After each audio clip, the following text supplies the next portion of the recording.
When traveling through the untamed wilderness of the northern kingdoms, some monsters like wolves, bears, dogs, and boars are common natural creatures. However, some creatures are magical. Vampires and dragons, golems and ghosts. In the east and expanses of Velen, where most mortals don't read, some beasts are beyond human comprehension.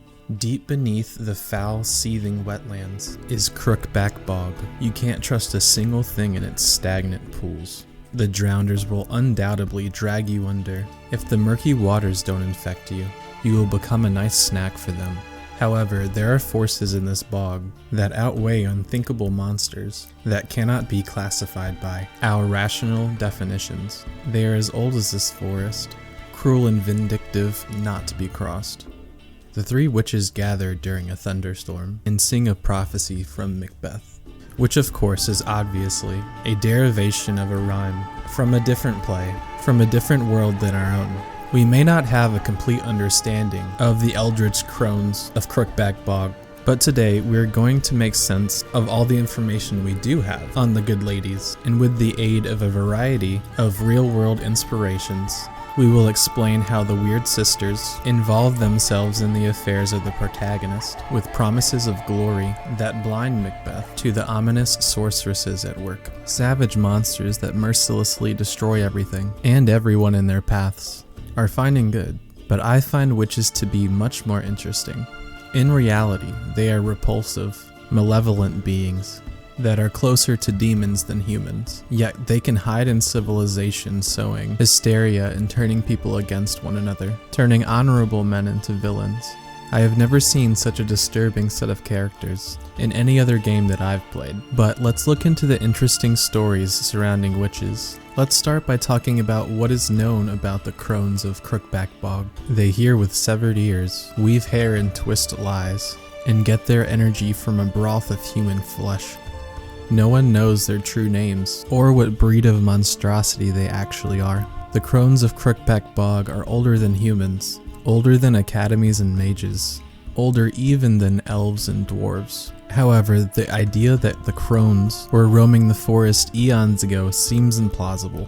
The sisters are as old as the trees. The Crones' powerful magics come from boiling charms, and they are known to assume their lovely human forms when cooking their elixirs that keep them young. The Crones were intoxicated by Ciri's beauty and the smell of her blood, exactly like the Weird Sisters of Macbeth.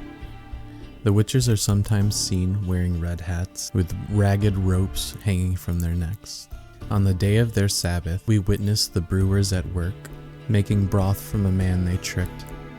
The brewers are skilled concoctors, having over a dozen combinations for human soup. Pink and varicose skin is their diabolical depiction of gluttony. Their bodies swollen and distended due to their horrible diet. Their engorged flesh is held back by ropes that heroic people from long ago would have tried in vain to murder them with.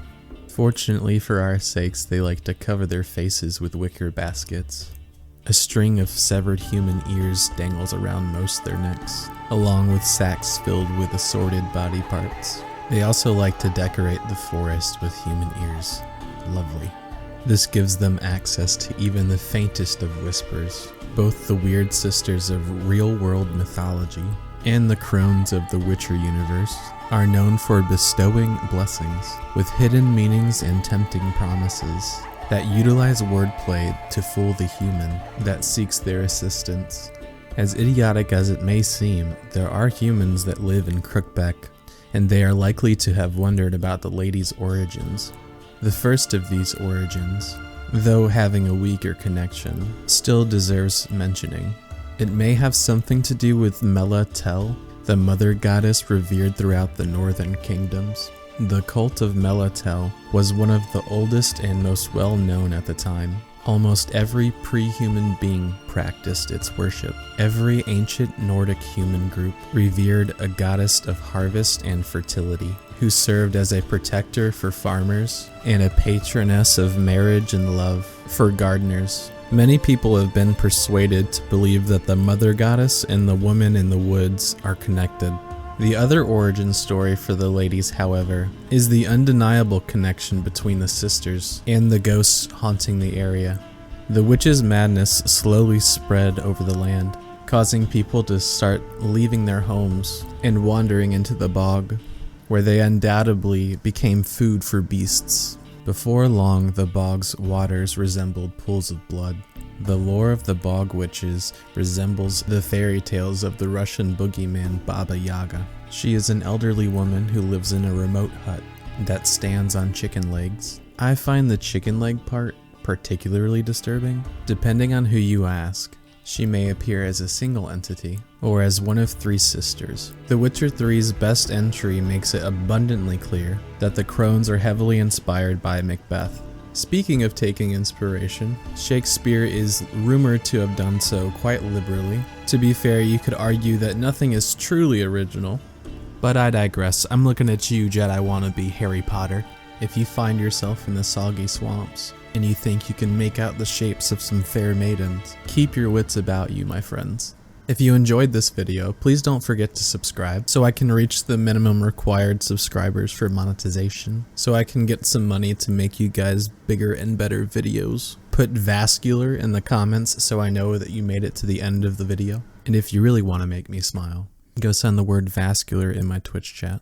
My Twitch link is in the description. You can also click the suggested video on screen that YouTube has handpicked just for you. I'll catch y'all later.